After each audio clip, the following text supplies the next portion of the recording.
Hello प्यारे बच्चों, कैसे हो आप सब। आशा है कि आप अपनी पढ़ाई को अच्छे से कर रहे होंगे। तो आज हम पाठ 7 पढ़ेंगे जो कि है पिता का पत्र। तो सबसे पहले शुरू करते हैं चित्र पर आधारित गतिविधि से। यहाँ पर 2 चित्र दिए गए हैं। बच्चों, उपर्युक्त चित्रों को देखकर आपने क्या समझा? इन चित्रों से समझ आता है कि लड़का स्कूल जाता है, पढ़ता है, लेकिन लड़की सिर्फ घर के कार्यों तक ही सीमित है। ऐसा क्यों? क्या आपके यहाँ भी आपकी बहन के साथ इस तरह का भेदभाव होता है? यदि हाँ, तो ऐसा भेदभाव क्यों होता है, जरा सोचिए। तो इस बारे में आप सभी को सोचना है और अपने दोस्तों और अपने शिक्षक के साथ साझा करना है। तो अब आइए पाठ में प्रवेश करते हैं। नारी ने प्रगति की लंबी यात्रा तय की है, परंतु अभी भी उसकी राह में अनेक बाधाएं हैं जिनसे लड़कर उसे आगे बढ़ते जाना है। इस सोच को सही साबित करने वाला पिता यह पत्र विदेश में पढ़ रही उसकी पुत्री की उपलब्धियों पर गर्व का अनुभव कराता है।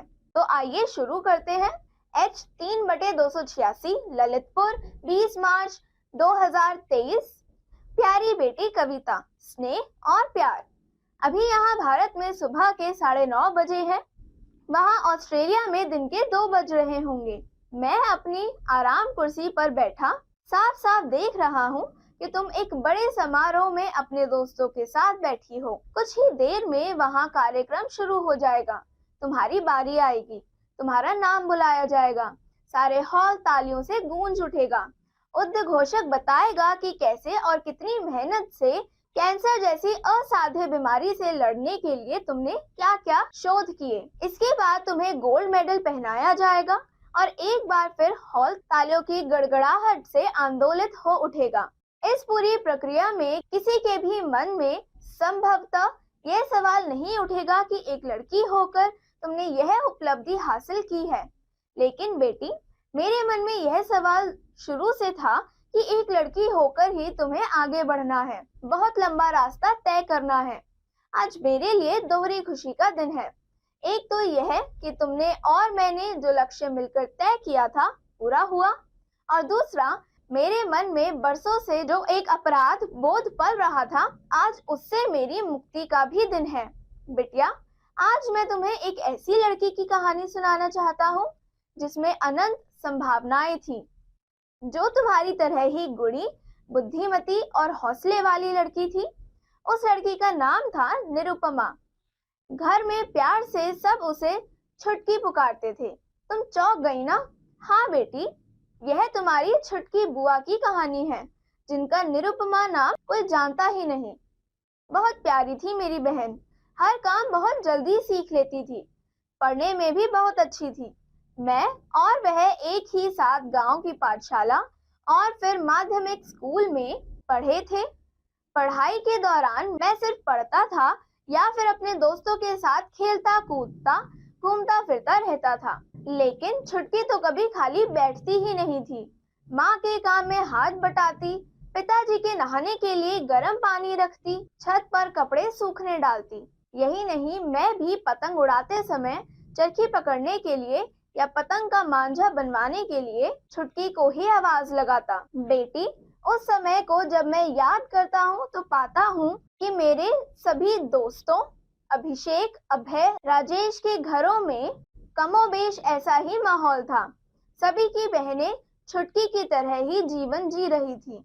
इसी दौरान 10वीं का रिजल्ट आया। बेटी, मुझे आज यह स्वीकारने में जरा भी हिचक नहीं है कि छुटकी मुझसे भी ज्यादा अच्छे नंबरों से पास हुई थी। लेकिन घर में इस बात पर किसी का ध्यान ही नहीं गया, जैसे इस उपलब्धि के कोई मायने ही नहीं थे। तय किया गया कि मैं आगे की पढ़ाई के लिए शहर जाऊंगा और छुटकी वही गांव में सिलाई स्कूल में दाखिला लेगी। छुटकी ने बड़े दबे स्वर में माँ से कहा कि वह भी आगे पढ़ना चाहती है।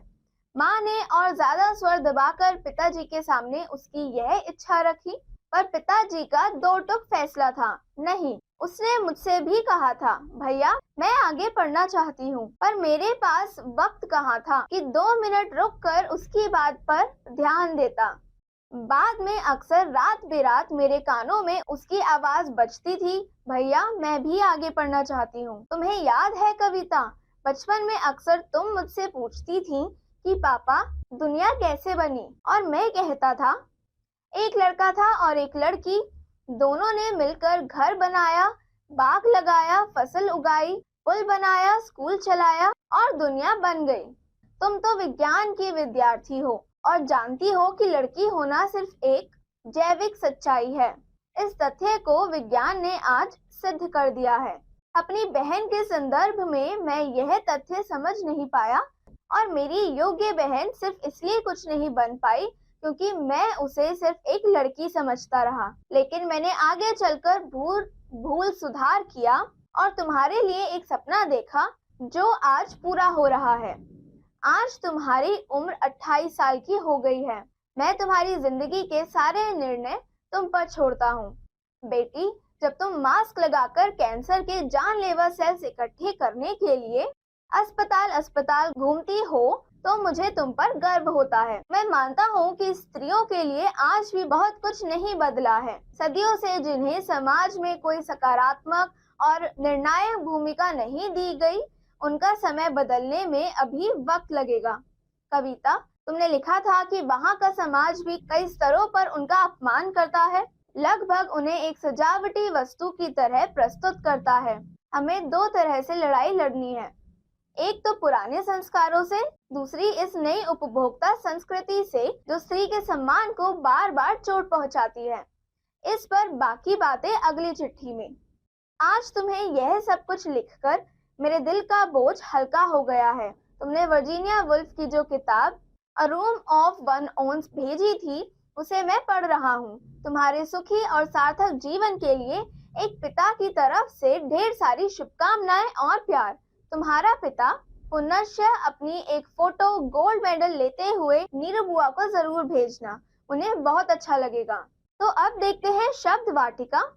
समारोह, उत्सव, फंक्शन, कार्यक्रम, योजना, प्रोग्राम, शुरू, आरंभ, स्टार्ट, उद्घोषक, घोषणा करने वाला, अनाउंसर, असाध्य, लाइलाज, इनक्योरेबल, शोध, अनुसंधान, खोज, रिसर्च, मेडल, पदक, तमगा, आंदोलन, उत्तेजित, एजिटेटेड, प्रक्रिया, विकास, कार्यविधि, प्रोसेस, उपलब्धि, सफलता, अचीवमेंट, हासिल, प्राप्त करना, अचीव, लक्ष्य, निशाना, नियोजित, टारगेट, मुक्ति, आजाद, स्वतंत्र, फ्रीडम, संभावना, मुमकिन होना, पॉसिबिलिटी, याद, स्मरण, रिमेम्बर, माहौल, वातावरण, एनवायरनमेंट, रिजल्ट, परिणाम, खोजबीन, इंटरनेट गतिविधि।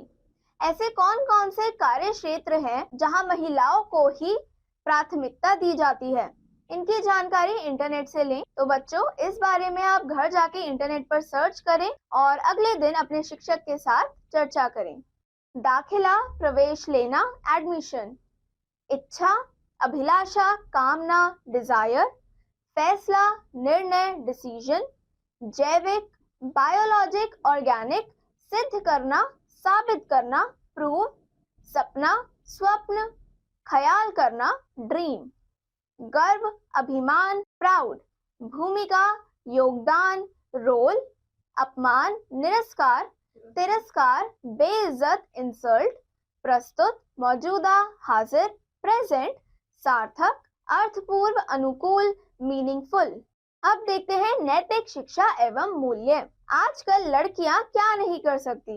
वह देश चला सकती है, घर चला सकती है, ऑटो, हवाई जहाज, रेलगाड़ी, यहाँ तक कि ई रिक्शा भी चलाती हैं। इसके लिए उन्होंने शिक्षा को अपना हथियार बनाया और पढ़ लिख कर वह आज एक कामयाब नागरिक के रूप में हमारे सामने खड़ी हैं। हमें भी लड़कियों के साथ भेदभाव नहीं करना चाहिए, बल्कि उन्हें आगे बढ़ने में व पढ़ाई लिखाई में उनकी मदद करनी चाहिए। तो आज की कक्षा में बस इतना ही। आशा है कि आपको आज का ये चैप्टर, आज का ये पाठ अच्छा लगा होगा। तो घर जाकर इस पाठ को दोबारा पढ़िए और अब हम मिलेंगे अगली कक्षा में एक नए पाठ के साथ। तब तक के लिए धन्यवाद।